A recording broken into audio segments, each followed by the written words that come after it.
শুনছো? কি হয়েছে? আমি এক্ষুনি স্বপ্ন দেখেছি যমরাজ তোমাকে নিতে আসছে। কি? যমরাজ আমাকে নিতে আসছে? শোনো কামিনী, তোমার যৌবনের দ্বারায় তুমি যমরাজকে বশ করবে, তারপর বাকিটা আমি দেখছি।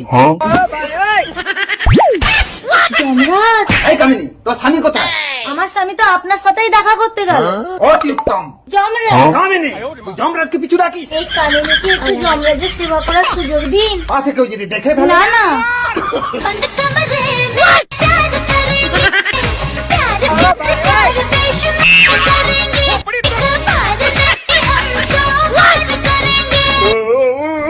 কে রে কেলো? ওরে যমরাজ মর্তলোকে বডি নিতে এসে তাহলে তুমি এইসব করো? আরে আমি না, তোর বউ তো বললো। পুলিশ এসব শুনবে না, রেপ কেসে সরাসরি আপনাকে জেলে ঢুকিয়ে দেবে। এই কি করে? তোকে মৃত্যুদণ্ড দেবো না, তুই আমাকে মাফ করে দে। আমাকে মৃত্যুদণ্ড দেবে না? তার মানে আমি অমর? যমরাজ, আমাকেও অমর করে দাও। না।